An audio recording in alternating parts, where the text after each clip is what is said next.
Hey guys, welcome back to my channel. This is Jade, and today I wanted to do something just a little bit more lighthearted.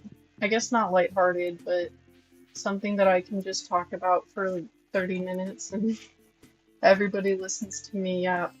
As you can see, this is Stardew Valley playing in the background, a game made with no AI, and I have played this game for many years. I remember playing this game in high school. I still play it on and off today. It's one of my favorite games, probably of all time. And Concerned Ape obviously did a great job with it. The characters are great, the art is great, the music is great. I could sit here and talk about Stardew Valley for years, but honestly, what I'm here to talk about is how AI and just like overall company greed is ruining the cozy gaming space right now. And it's not fun for anybody. I'm sure if you're like a cozy gamer like me, I hate that term cozy gamer because some people equate that to like, oh, you only play girly games. And I guess that's true for the most part, but I think Stardew Valley would be suitable for any age group and any gender demographic. I don't think cozy game is like the best way to put it. I would say relaxing game because I find Stardew Valley relaxing. I like the water sounds. You can hear them a little bit in the back, but I am really here to discuss like not only Nintendo's pricing, but Sony's pricing, freaking PlayStation, Xbox. They've all gone up within the last couple years, and now that there's more companies like adapting to AI, like Halo Studios is even trying to make their new Halo with Gen AI. It's crazy. Like, we're just using water by the gallon, genuinely, and it seems like nobody really cares anymore. They're like apathetic to the whole thing or they don't have an opinion. And I kind of get it in one way because it feels like as a regular person, you can't really do much to protect the games you love, but I feel like there has to be something. I mean, they had the Gamergate thing go on a while ago where it was like, we don't want companies to take away our owning of games. And that's fair. If I ever lost access to Stardew Valley, I'd be really upset, especially because I purchased this game on my Steam probably years ago. So if I were to just lose it out of the blue, I would feel, kind of betrayed, but it's a hard spot for, I'm sure, game devs and regular people to sit in because game devs don't want their customers to feel like they're gypped, and customers don't want to feel like they're gypped. So it's kind of a double-edged sword when you bring AI into the process. And I think any game made with Gen AI is like brain rot. I genuinely think it's like trash. When I see a new game and somebody says, "Oh, there's Gen AI," like take Inzoi for example. It was a new game that was coming out.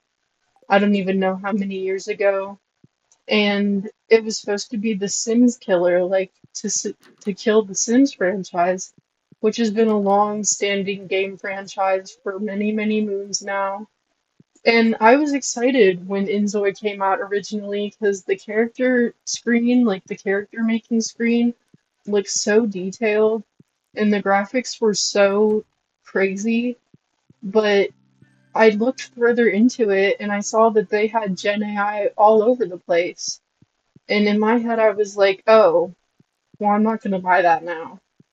And I feel like a lot of people feel the same way. And I don't know why these gaming companies are leaning so heavily on a product that will harm their business. I was really excited for that game, specifically Enzoy, and for it to just like completely 180 my expectations. Kind of felt like a slap in the face. And of course, there's other things wrong with Enzoy. I can make a whole video on Enzoy itself, but there's so many out there.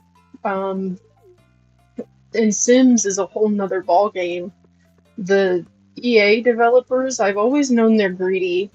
I mean, they're greedy in every game that they release, but Sims, y'all, the Sims 4 packs, if you were to buy all of them, they would be over $1,000 to purchase altogether. And that's already ridiculous. Like, just stop right there. That's already ridiculous. And when Sims 4 came out, you had to pay for it. Now it's free to play, but you don't get the DLC, and you didn't get the DLC originally either, so EA has its own problems as well. I mean, they just got sold, and that's not what I'm here to talk about, obviously, but these are games that, like, I really hold near and dear to my heart. The cozy game, in air quotes, space is like a very near and dear thing to me, and it feels like it's dying because everybody just wants to make a quick buck off of it. And I don't really know what that means for the future of cozy gaming. I hope that somebody can turn it around and, make something unique again and not use AI. But I feel like that's such a big ask now. Like, all of these big companies have gotten so used to using AI in, like, every single thing that they do, and they've just gotten so comfortable with completely fucking me over as a consumer, it feels like. Because I don't want to spend my money on something that I don't support. I truly believe in voting with your wallet. And if you are a person that wants to vote with your wallet, I would really suggest not buying these shitty AI games from these companies who do not care about you at all. I'm sure you've heard that from many other people, but my point still stands. I feel like AI is ruining the game space that I love. I feel like it's ruining movies as well. Um, there's been a handful of movies within the past, decade that I could point out and be like, I really like that movie. But within the past 5 years, there's only a handful. Like, very few. When I say handful, I mean like the lower end of a handful. I feel like everybody's just getting so comfortable with not having to do the work themselves and not having to outsource artists and musicians and all of this stuff. They just got comfortable using a robot to do it for them. It saves so much time and money, but it doesn't save our planet, doesn't save our water resource, it doesn't save our air. It, in a way, I understand why companies are using it, obviously, but I just don't understand why you would use something that would ultimately hinder your progress in your company, especially if you've been working for that company for so long. And another thing about specifically the game industry right now, it's like, why is a Nintendo game $70? Ki- Is anybody else mad about that? Nintendo games are not these big open world games like Baldur's Gate 3. I understand why Baldur's Gate 3 is $70, $80 price tag. Because it's a huge game, you get to customize your character. I've only played a little bit of Baldur's Gate 3, by the way, because my current setup can't handle it. But the point is, Nintendo games should not be the same price as these huge open-ended fantasy games with incredible graphics that can barely run on my setup. I think that's ridiculous. And now that Nintendo has kind of put that standard out there, all of these other game companies are so happy to fulfill that standard as well. Like, in recent years, I see everybody, all the, major gaming companies, Xbox, PlayStation, Steam even, they upcharge now, and Steam is not the worst of these examples, obviously, because I think Steam, if you're going to get your games from anywhere, Steam is the best place because they do pretty regular sales and all that sort of thing too. But these other companies don't really do that, do they? So it's just it's sitting between a hard position with a lot of things, and it just got me thinking, like, where will the future of gaming go? Because when I was younger and sitting in my downstairs basement playing my Super Nintendo Entertainment System and blowing into the cartridge, I never thought that this would be something we would have to sit down and discuss. It was never, in my head, obviously. And now that we're here, I still don't really know how to wrap my head around it because I remember when games were like family oriented and affordable, and they're not really that anymore, are they? Like, even the new consoles are 500 plus. The Nintendo Switch 2 is like 500 plus, right? And like that's insane. I think the 3DS on launch was $200 or less. And of course you can make the argument like the 3DS is way less advanced than the Nintendo Switch 2. And yes, that's true, but the Nintendo DS also had a bigger game library. Um, I'm sure within the next coming years or months or anything like that, Nintendo will introduce new games to their library. They've already announced the Ocarina of Time remake, and that's all well and good.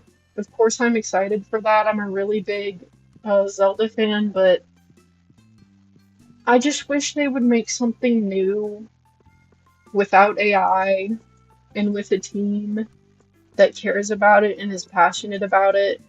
I don't even care for like a new IP. Obviously, I think that's too much to ask, but at least something new with the characters that they already have. I think we have so many of the same games floating around right now. Like, if you wanted to play a first person shooter, you have a laundry list of games that you could pick from. If you wanted to play a cozy game, you have a pretty long list of games to pick from as well. But in the cozy game space especially, I feel like that number is dwindling down, getting to the bare bones here, because if you're a person like me who doesn't want to support AI, but you still want to play your games, it feels like AI has infiltrated our cozy game space in like every single way possible.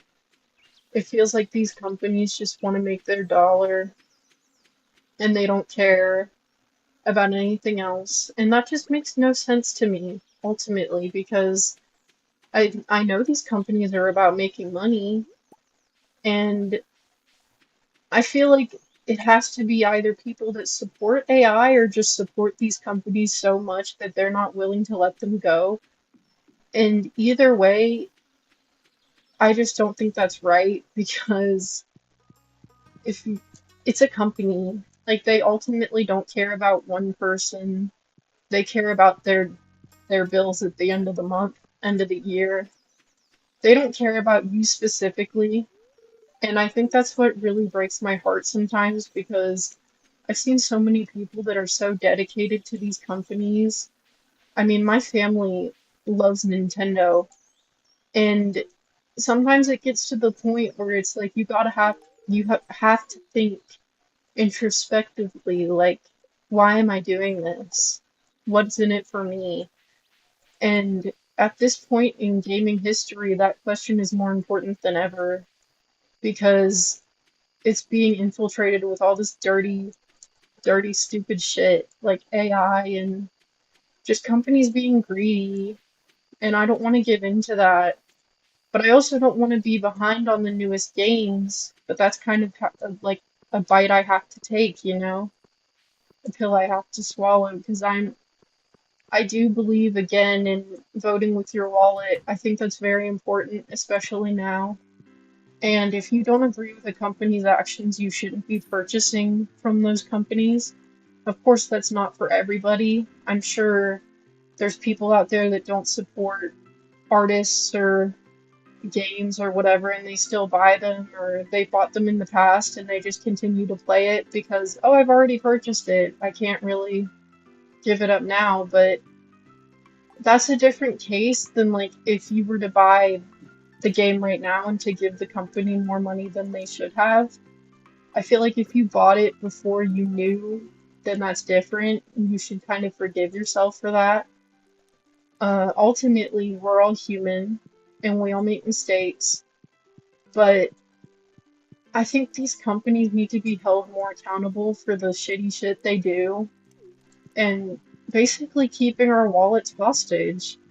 Because even for things like GTA 6, I know this just recently came out, the Ultimate Edition is $100, and there's a lot of stuff locked behind the Ultimate Edition specifically. And I've seen companies do that before. Obviously, I've played EA games, so I'm aware that companies either have DLC or like lock certain things behind paywalls, but that's just weird that you're releasing the game like that. I would think that they would release a base game with as much content as they can try to put in there, and then later on they release the DLC that would be 20 extra dollars if you want to get extra content. And I feel like that's how it was, and they've just completely transitioned into what is this new thing. Like, you're not going to get a physical disc anymore for console games. You're not going to get a physical card for Nintendo games. They want you to buy it, but they don't want you to own it. And I think that's really ridiculous. If you want my money, then you should let me keep the game that I paid my money for. And I know a lot of people feel this way, but with the rise in sales of the Switch 2, it's just kind of shocking to me. Obviously, I don't care if you own a Switch 2 or not, that's your own choice, but I don't like the idea of possibly having my games taken away for literally any little twitch of my buttons. I have a 3DS from when I was a kid. It still works, and I have Homebrew on there, and I would rather have that than the Switch 2 because, I mean, they can't. What are they gonna do? Nintendo Online for the DS has been off for many years now. Obviously, I'm not saying that you should do that. Do that at your own risk, obviously. But I think there's just so many alternatives to this new modern stuff that if you want to save money, if you want to vote with your wallet, if you want to do better for your community and the environment, you can switch to these things that will not affect the environment as much. And maybe you might have more fun with it too, because on my 3DS, I have Tomodachi Life. I mean, I have Project Mirai. I have all of these other games that I can have on there because it was a 3DS file, you know, and I have so much space on my 3DS too. I truly believe I could download like the whole shop twice and still have room. But I just love old tech too, so it might just be me. Obviously that is not for everybody. I know a lot of people that don't like retro tech or they don't know how to use it. But if you do like that stuff, man, it is so worth the investment, especially for a 3DS or any of the DS family, really, because you can mod any of them. And especially for Nintendo, obviously. I think I have more practice and knowledge about Nintendo. I've been playing Nintendo games basically my whole life. So that's kind of my field of expertise, and that's what I tend to get mad about when I talk about like company greed and stuff like that. I am glad, however, that they haven't used AI in any of their new stuff, at least to my knowledge. If I'm wrong, somebody can correct me on that. I hope they would, because it's just getting so bleak out here. It's getting so dire. It feels like gaming is dying, and it's not accessible to the kids anymore. Like, what kid has $500 to spend on their Switch 2? And the economy is getting worse. People don't have jobs. So what parent has the money to spend on a Switch 2? Obviously, there's outliers to that. I mean, there's people with enough money to buy it, and then there's people with not even enough money to purchase food. And I think that's so dystopian. Like, we live in a time where it's either one end of the outlier or the other. And I think that's really prevalent on social media, especially.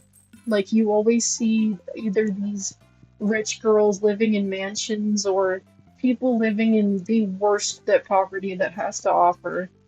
And I think that's so strange. I mean, obviously it's always been like that, but I feel like the gap has really, really risen within the past couple of decades.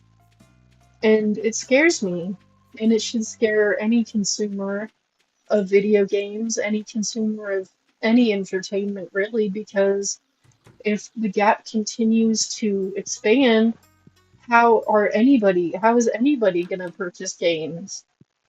Like, I thought 500 was already a crazy number for a Switch too, but imagine they release another console and they feel okay with it being like 800, 900, $1,000. What then? I mean, I can't even afford the Switch 2, so how many people will be able to afford this next console? And I think it's really important to just think about that, especially as a consumer, to have awareness that sometimes you might be either lucky or privileged or whatever you want to call it, but not everybody out there is like that. And I still play games from the 3DS era. I can't really afford anything else. And obviously, I mean, that's okay. It's entertainment, it's not a necessity. But I remember the days where gaming was just more accessible to any class. And I miss that. I miss that a lot. I miss the days of being able to get in your family room and turn on the SNES and just play Mario. I miss, like, the Wii, especially. I feel like a lot of people in my generation miss the Wii. It was so fun back then, and everybody would play it. Like, the youngest of the young to the older generation, they would all get on the Wii and we would all have a good time. And I miss that. I miss like family games. I miss games targeted for a younger demographic that are not $70. I think that's ridiculous for a kids game. That's ridiculous. And I don't think these companies should feel okay with charging the same price as these other AAA games that have rich stories, rich character development, rich plot, obviously, rich scenery. I don't think they should be making us pay the same amount as them because not as much work has gone into the product. And that might be controversial, but at this point, I've just heard so much blabber about the game industry from left and right and up and down. I'm sure everybody has. We're all tired of it. But the more we talk about it, the more people understand, and it might change something. Obviously, it's not guaranteed, but I would always take the risk instead of just being silent on it and hoping it passes. Because if we're silent, I don't think anything's going to change. I think these companies are getting comfortable with their $80 price tag already. I think they might even bump it up to 90 or maybe even 100. I think they're just trying to wring our wallets out of any dollar that we have. And I understand if you want to support them, obviously that's up to you. I can't make you do anything. But if you want to be a conscious consumer, if you want to vote with your wallet, if you don't want to support AI, if you don't want to support these big greedy companies, the easiest thing that you can do is just not buy into their propaganda. Just not buy their games. Don't follow them on any social media. And it might even make you feel better because the minute I got off TikTok, I felt so much better. Like, I feel like my mental health has improved. I can actually have a conversation. I don't learn about the trends as quickly as other people, but somebody will tell me the latest TikTok trend, or I'll go on YouTube and somebody's making a video about it. So it's not all horrible. Obviously, it's not for everybody, but I would suggest if you want to be that conscious consumer, to just not buy their products. Maybe you can go back a couple years or even a decade and buy those consoles from back then and try to get a new library or keep your old one if you already have one and just play on that because just because something is old doesn't mean that it won't still give you entertainment value. And sometimes the older games are really rich in story. I mean, I just started a couple, probably a couple days ago, a game called Bravely Default. It's for the 3DS, and it's really fun so far. It's a RPG game. It has fun mechanics. You can either brave or default, and it's a really fun game. I'm not really sure about the story right now because I just started, but as of right now, the story is great. And of course, like the graphics are as good as they're gonna get for a 3DS system. But I think weighing the good with the bad is really important. I don't think if your number one thing with video games is, oh, I need it to have amazing graphics. I need it to be in HD. I need to see every little pore in a character's face. Then we're not on the same level because I'm not a graphics person. I'm a story person. I like games with story, and that's not for everyone. But I would prefer a story-rich game than a graphic-heavy game. And I think we've just lost that. I think all of these companies are in a graphics race. Everybody's trying to get the best graphics. Everybody's trying to see who can melt my freaking setup quicker with their big games. And I just don't see the point anymore. I wish we had more like 8-bit, 16-bit games rich with storytelling and stuff like that. And I might be biased. Obviously, I probably am because I love Stardew Valley and even Tales of Mystria. It's another game on Steam that's kind of like Stardew Valley. I like that game too. I have it in my library. And I love those games. I think they're so cute and I think they're fun and still challenging, even if they're years old. And I think it's just important that we go back to what made us happy in the first place to see why we truly like gaming and to not just pile on the games because they're new or because they have the best graphics. I think it's really important to go back to your roots when it comes to gaming, and now is a more important time than ever. If your favorite childhood game was Pokemon, same, but Pokemon was a game made without AI. There was usually little to no DLC in those games. And if you look at the new one, there's DLC, and I don't know if it's made with AI, but it just doesn't look good. And it really disappoints me. But what I'm trying to get to is to get to the root of why you like gaming. If you like Pokemon, think to yourself, is it because of the story? Is it because of the characters? Is it because of the character development? Is it because of the designs? Any of those things. And just try to remember that when you're purchasing your next game or your next console. Will this console fulfill my time in a productive way? I don't even mean productive in like I'm working all the time kind of way. It's, will this feed my brain? Will this be something that I want? Will this comfort me? Because gaming at the end of the day is entertainment, fun, comfort, and I think anybody that can recognize that is at the roots of gaming. And if you can pinpoint why you like to play video games, then purchasing new consoles, purchasing new games won't feel as big of a rush to you as it does other people. So, Thank you guys for listening to my rant, but thank you for being here, and I'll see y'all in the next video. Bye bye.